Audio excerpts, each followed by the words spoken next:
চন্দ্রগড় রাজ্যের রানীমা বাচ্চা প্রসব যন্ত্রণায় ছটফট করছে। এদিকে ঝড় বৃষ্টিও শুরু হয়েছে।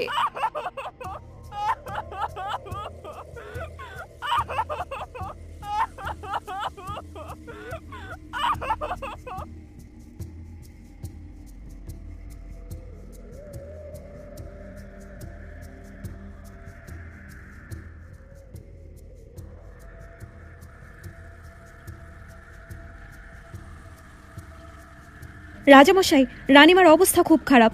এখনই পাশের গ্রামের দাইমাকে ডাকতে হবে, না হলে বড় একটা অঘটন ঘটতে পারে। এ তুমি কি বলছো দাসী? না, আমার রানীর কিচ্ছু হবে না, আর আমার সন্তানেরও কিচ্ছু হবে না। সেনাপতি। জি মহারাজ। এক্ষুনি পাশের গ্রামের দাইমাকে নিয়ে আসার ব্যবস্থা করো। ঠিক আছে মহারাজ, আমরা এক্ষুনি যাচ্ছি। এই বলে ঝড় বৃষ্টির রাতে দুজন সেনাপতি দাইমাকে আনতে চলে যায়। দাইমা, ও দাইমা, দয়া করে দরজা খুলুন। কে তুমি বাবা? এত রাতে ডাকছো কেন? দরজা খুলুন দাইমা। কি হয়েছে সেনাপতিজি? দাইমা দ্রুত চলুন, রানীমার বাচ্চা প্রসব যন্ত্রণা উঠেছে, আমরা আপনাকে নিতে এসেছি। কিন্তু সেনাপতিজি, আমার শরীর ভালো নেই। আমি এই অসুস্থ শরীর নিয়ে কিভাবে যাব? এটা রাজা বিক্রম সিংহের আদেশ দাইমা। যদি আপনি না যান, আপনাকে কঠিন থেকে কঠিনতম শাস্তি দেওয়া হবে। ঠিক আছে সেনাপতিজি, চলুন, আমি যাওয়ার জন্য তৈরি। সেনাপতির কথা শুনে দাইমা তার অসুস্থ শরীর নিয়েই রাজ দরবারে চলে যায়। এদিকে চন্দ্রগড় রাজ্যের মন্ত্রী রাজা বিক্রম সিংহ এর ছোট ভাই রানীমার বাচ্চা হওয়ায় অসন্তুষ্ট। না না না, এটা কখনোই হতে পারে না। আমার ভাইয়ের বাচ্চা হলে আমার রাজা হওয়ার স্বপ্ন কোনোদিনও পূরণ হবে না। শান্ত হন মন্ত্রীজি, অবশ্যই আমরা দুজন এমন একটা কিছু করব যাতে আপনি রাজা হতে পারেন। আমি কিভাবে শান্ত হব রানী? আমার এতদিনের আশা আজ সব ব্যর্থ হয়ে যাচ্ছে। এই দিকে শুনুন, আমার কাছে একটা বুদ্ধি আছে। কি রানী, তুমি কি বলতে চাইছো? এরপর মন্ত্রীর বউ তার বদমাশি বুদ্ধি বলতে থাকে।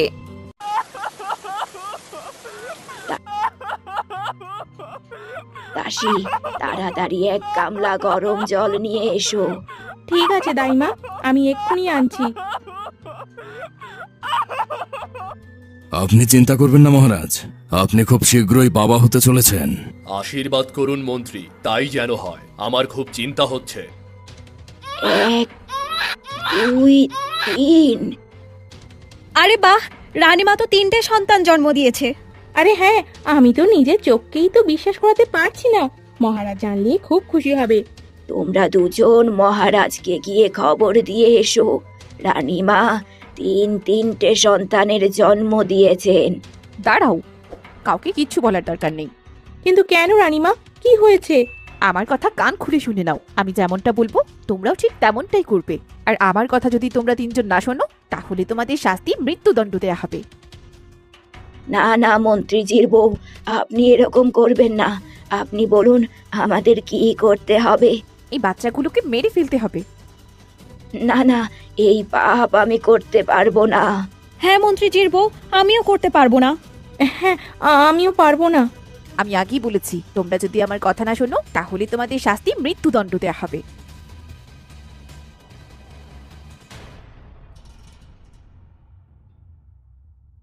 কি হয়েছে দাইমা? আপনাকে এমন উদাস লাগছে কেন? মহারাজ, আপনার জন্য একটা খারাপ খবর আছে। খারাপ খবর? কি হয়েছে দাইমা? আমার বাচ্চা, রানী সবাই ঠিক আছে তো? না মহারাজ, কিছুই ঠিক নেই। রানীমা বাচ্চার বদলে 3টে। তিনটে? তিনটে কি দাইমা? 3টে কুকুরের বাচ্চা জন্ম দিয়েছে মহারাজ।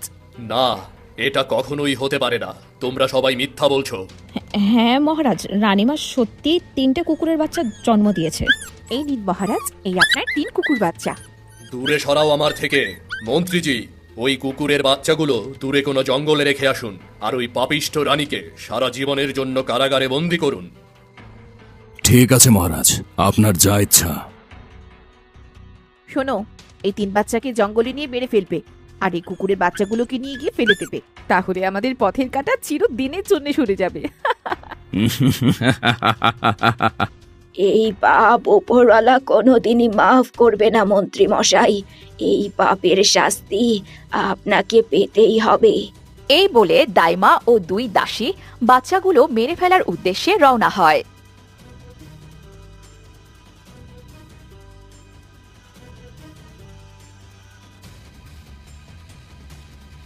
দাইমা, আপনি কি মেরে ফেলার জন্য প্রস্তুত? তোমরা কি পাগল হয়ে গেছো? এই নিষ্পাপ বাচ্চাগুলোকে তোমরা হত্যা করবে? তাহলে কি করবে এদের দাইমা? আর মন্ত্রীজি আদেশ দিয়েছেন এদের হত্যা করার জন্য। এই পাপ আমি কিছুতেই করতে পারবো না। কিন্তু রানীমা, আমরা এদের হত্যা করিনি জানতে পারলে আমাদেরকেই মৃত্যুদণ্ড দেয়া হবে। দেখো, এক কাজ করো, এই বাচ্চাগুলোকে এই জলের মধ্যে ভাসিয়ে দাও। বিধাতা এদের ঠিক একটা ব্যবস্থা করবেন। আর আমরা মন্ত্রী মশাইকে গিয়ে বলবো এদের আমরা হত্যা করে ফেলেছি। হ্যাঁ হ্যাঁ, দাইমা ঠিকই বলেছে। এই নিষ্পাপ বাচ্চাগুলোকে আমরা কিছুতেই হত্যা করতে পারবো না। এই কুকুরের বাচ্চাগুলোকে এদের ঝুড়ির মধ্যে রেখে দাও। এরাও তো নিষ্পাপ। এদের রাজকুমার রাজকন্যা প্রমাণ করতে এরাও একদিন কাজে দেবে। আমাকে মাফ করে দাও সোনা বাচ্চারা, আমরা সবাই নিরুপায়। এটা তোমাদের সঙ্গে খুব অন্যায় করা হয়েছে। এরপর দাইমার কথা মতো কুকুরের বাচ্চাগুলোকে ওদের ঝুড়ির মধ্যে রেখে দেয় আর দুই দাসী বাচ্চা দুটোকে জলে ভাসিয়ে দেয়। এই নিন দাইমা, এবার আপনার পালা। না না, তোমরা দুই রাজকন্যাকে জলে ভাসিয়ে দিয়েছো। আমি এই রাজকুমারকে ভাসাতে চাই না। কিন্তু দাইমা, কোনো কিন্তু নয়। আমি এই রাজকুমারকে কিছুতেই জলে ছাড়তে পারবো না। ও যে চন্দ্রকর রাজ্যের হবু রাজা। কিন্তু দাইমা, মন্ত্রী মশাই যদি একবার জানতে পারে এ রাজকুমার সহ আমাদের সবাইকে হত্যা করবে। তোমরা কোনো চিন্তা করো না দাসী, আমি রাজকুমারকে নিয়ে অনেক দূরে চলে যাব, যেখানে আমাদের কেউ হদিশ পাবে না। শুধু দোহাই তোমাদের, এ কথা কাউকে বলো না। ঠিক আছে দাইমা, আপনার যা ইচ্ছা। আচ্ছা যাও, তোমরা এখন যাও আর রাজকক্ষেও ফিরে যাও। আমরা আসি দাইমা, তোমরা ভালো থেকো। বিদায়। এই বলে দুই দাসী রাজকক্ষে চলে যায় আর দাইমা চন্দ্রগড় রাজ্যের ছোট রাজকুমারকে নিয়ে সেখান থেকে চলে যায়। এইদিকে দুই রাজকন্যা জলে ভাসতে ভাসতে তারা একে অপরের থেকে বিচ্ছিন্ন হয়ে সঙ্গীহীন হয়ে পড়ে।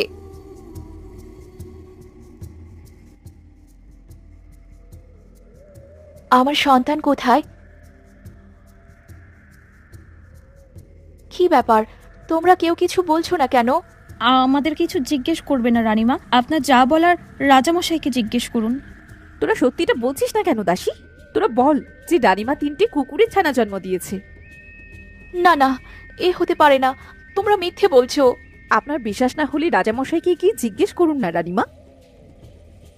এরপর রানীমা রাজামশাইয়ের কাছে গিয়ে আসল সত্যি জানতে চায়। পাপিষ্ঠা নারী, তোর জন্য আমি এই রাজ্যের সমস্ত প্রজার কাছে ছোট হয়েছি। মন্ত্রী মশাই, এই পাপিষ্ঠা নারীকে আমার চোখের সামনে থেকে সরিয়ে কারাগারে বন্দী করুন। আজ্ঞা মহারাজ।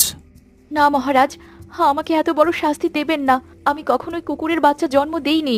আমি আমার বাচ্চার কান্নার শব্দ শুনেছি। আপনি বিশ্বাস করুন মহারাজ, এটা নিশ্চয়ই কোনো একটা ষড়যন্ত্র। সর্বনাশ, রানীমা তো কথা অন্যদিকে ঘোরাচ্ছে। এ আপনি কি বলছেন রানীমা? আপনার উপর কে ষড়যন্ত্র করবে? আপনি সত্যি 3টে কুকুরের বাচ্চা জন্ম দিয়েছেন। বিশ্বাস না হয় তো আপনি দাইমাকে গিয়ে জিজ্ঞেস করুন। না, এ হতে পারে না। মন্ত্রী, আপনি দেখছেন কি? এই পাপিষ্ঠা নারীকে এক্ষুনি কারাগারে নিক্ষেপ করুন, আর না হলে এই রাজপ্রাসাদ থেকে বের করে দিন। তার আর দরকার নেই মহারাজ, আমি নিজেই চলে যাচ্ছি। কিন্তু যাওয়ার আগে একটা কথা বলতে চাই। আমি আবার আসব, কিন্তু একা নয়, আমার সন্তানকে নিয়ে। এই বলে রানীমা রাজপ্রাসাদ থেকে চলে যায় এবং দাইমার খোঁজ করতে থাকে।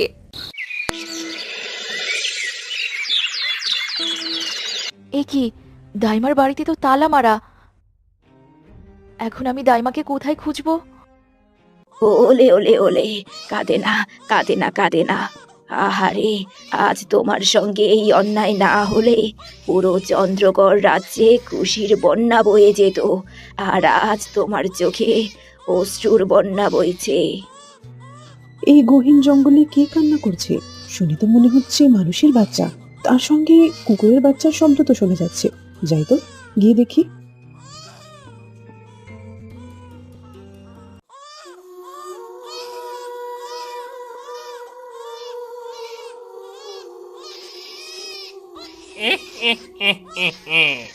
আজ তো ওই মানুষের বাচ্চাটাকে মজা করে খাবো। আরে ওই শিয়াল তো মানুষের বাচ্চাটিকে খেতে যাচ্ছে না, এই শিকার আমার। বাঘকে আসতে দেখে শিয়াল সেখান থেকে পালিয়ে যায় ও বাঘও শিয়ালের পিছন পিছন যেতে থাকে। গরু দূর থেকে দাঁড়িয়ে সব দেখছিল। এটাই মোক্ষম সময় এই বাচ্চাটাকে এখান থেকে আমার সঙ্গে নিয়ে যাবার, না হলে বাঘ শিয়ালের মধ্যে কেউ একজন এই বাচ্চাটিকে খেয়ে ফেলবে। এই কথা বলে গরুটি তাড়াতাড়ি সেখান থেকে রাজকন্যা ও কুকুরের বাচ্চাকে নিয়ে নিজের ঘরে চলে আসে। রাজকুমারের খুব খিদে লেগেছে, যাই জঙ্গল থেকে কিছু কাঠ কুড়িয়ে নিয়ে বাজারে বিক্রি করে রাজকুমারের জন্য দুধ নিয়ে আসি।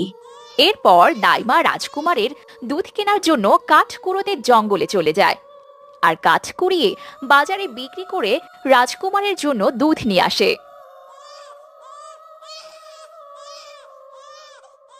আর কান্না করতে হবে না রাজকুমার, এই নাও দুধটুকু খেয়ে নাও। এরপর দাইমা রাজকুমারকে দুধ খাওয়াতে থাকে। এভাবেই দাইমার কাঠ কুড়িয়ে চলতে থাকে। কে জানে এই বাচ্চা কার, আমি না দেখলে তো এই বাঘ শিয়াল মিলে এতক্ষণে খেয়ে শেষ করে ফেলতো।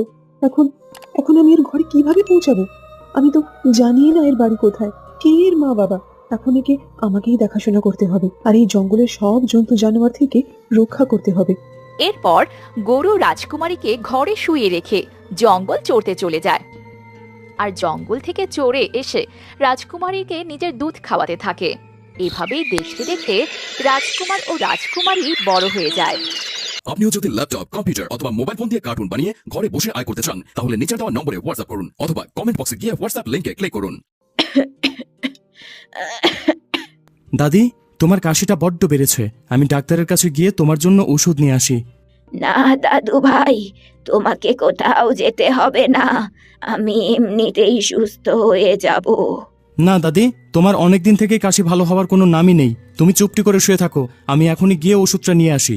এই বলে রাজকুমার ওষুধ আনতে বাজারে চলে যায়।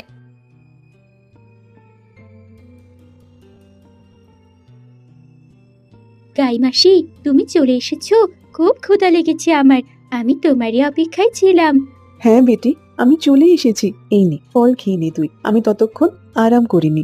মাসি, তুমি আমার জন্য কত মেহনত করে ফল নিয়ে আসো, আর আমি তোমার জন্য কিচ্ছু করতে পারি না। মাসি, তুমি আমাকে বাইরে যেতে দাও না কেন? আজ থেকে তুমি ঘরে থাকবে আর আমি যাব তোমার জন্য আর আমার জন্য খাবার আনতে। না বেটি, এটা হতে পারে না, তুই বাইরে যেতে পারবি না। কিন্তু কেন? আমি কেন বাইরে যেতে পারবো না গাইমাসি? বেটি, এই জঙ্গলে অনেক জন্তু জানোয়ার থাকে, তুই বাইরে গেলে ওরা তোকে শিকার করে ফেলবে, তাই আমি তোকে এতদিন থেকে বাইরে বেরোতে দিইনি, এখন এই খাবারগুলো খেয়ে নে। এই বলে গাই রাজকন্যাকে বাইরে যেতে দেয় না।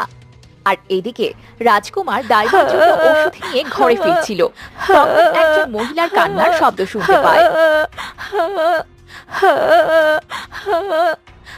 আরে, কে এই গহীন জঙ্গলে কান্না করে? কে আপনি? কি হয়েছে আপনার? এই জঙ্গলে একা বসে কান্না করছেন কেন? বাবা, আমি চন্দ্রকর রাজ্যের রানীমা। আমি আমার স্বামী সন্তান সব হারিয়ে অভাগীর মতো ঘুরে বেড়াচ্ছি। 3 দিন ধরে কিছুই খাইনি। বাবা, আমাকে কিছু খাবার দেবে? আমার কি সৌভাগ্য, স্বয়ং রানীমার সঙ্গে আমার আজকে সাক্ষাৎ হয়ে গেল। কিন্তু রানীমা, আপনাকে খেতে দেওয়ার মতো আমার কাছে এখন কিছুই নেই, এখানে শুধু আমার অসুস্থ দাদির জন্য ওষুধ আছে। আপনি আমার সঙ্গে আমার ঘরে চলুন, আমার ঘরে দাদিমা ছাড়া আর কেউ নেই, দাদিমা আপনাকে দেখলে খুব খুশি হবে। এই বলে রাজকুমার রানীমাকে ঘরে নিয়ে আসে। দাদিমা, ওঠো, দেখো কাকে নিয়ে এসেছি। কে দাদু ভাই? এই দেখো, চন্ডগড় রাজ্যের রানীমা এসেছে আমাদের ঘরে। রানীমা, আপনি? দাইমা, আপনি? হে বিধাতা, আপনি এতদিন পরে আমার ডাকে সাড়া দিয়েছেন। দাইমা, আমি আপনাকে 18 বছর ধরে খুঁজে চলেছি, আর আজ আমি আপনাকে খুঁজে পেলাম। আপনি আমাকে আসল সত্যিটা বলুন। আমি কুকুরের বাচ্চা জন্ম দেইনি, আমি আমার বাচ্চার স্পষ্ট কান্নার শব্দ শুনেছি। আপনি আমাকে আসল সত্যিটা বলুন দাইমা। এরপর দাইমা সব সত্যি কথা রানীমাকে বলতে থাকে। হ্যাঁ রানীমা, আপনি সত্যিই কোনো কুকুরের বাচ্চা জন্ম দেননি। আপনার কোল আলো করে 3টে রাজকুমার রাজকন্যার জন্ম হয়েছিল, কিন্তু ওই মন্ত্রী আর মন্ত্রীর বউয়ের ষড়যন্ত্রে আপনার বাচ্চাগুলো কুকুরের বাচ্চায় পরিণত হয়েছিল, আমাকে ক্ষমা করুন রানীমা, আমি আপনার রাজকুমারকে রক্ষা করতে পারলেও রাজকন্যা দুটোকে রক্ষা করতে পারিনি। আর এই সেই চন্দ্রগড় রাজ্যের হবু রাজা, আপনার রাজকুমার। এ তুমি কি বলছো দাদি? আমি কেন রাজকুমার হতে যাব? আমি তো তোমার নাতি। না রাজকুমার, আমি তোমাকে এতদিন মিথ্যে বলেছি। তুমি আমার নাতি নও, তুমি চন্দ্রগড় রাজ্যের হবু রাজা। আর তোমার সঙ্গে তোমার আরো 2 বোন নিখোঁজ, ওদেরকে তোমাকেই খুঁজে বের করতে হবে রাজকুমার। আমি তোকে অনেক খুঁজেছি বাবা, আর আজ তোকে খুঁজে পেলাম। রাজকুমার, এখন তোমাকেই তোমার হারিয়ে যাওয়া 2 রাজকন্যা বোনকে খুঁজে বের করতে হবে, এটা তোমার কর্তব্য। হ্যাঁ দাদিমা, আমি এক্ষুনি যাচ্ছি আমার হারানো 2 বোনকে খুঁজতে। দাঁড়া রাজকুমার, আমিও যাব তোর সঙ্গে আমার 2 রাজকন্যাকে ফিরিয়ে আনতে। ঠিক আছে মা, চলো। আর দাদিমা, আমরা না ফেরা পর্যন্ত তুমি সাবধানে থেকো। ঠিক আছে রাজকুমার, তোমরা সাবধানে যেও। রাজকুমার কি তার বোনদের খুঁজে পাবে? দেখতে হলে আমাদের চ্যানেলটি এখনই সাবস্ক্রাইব করে পাশে রাখা বেল আইকনটি ক্লিক করুন।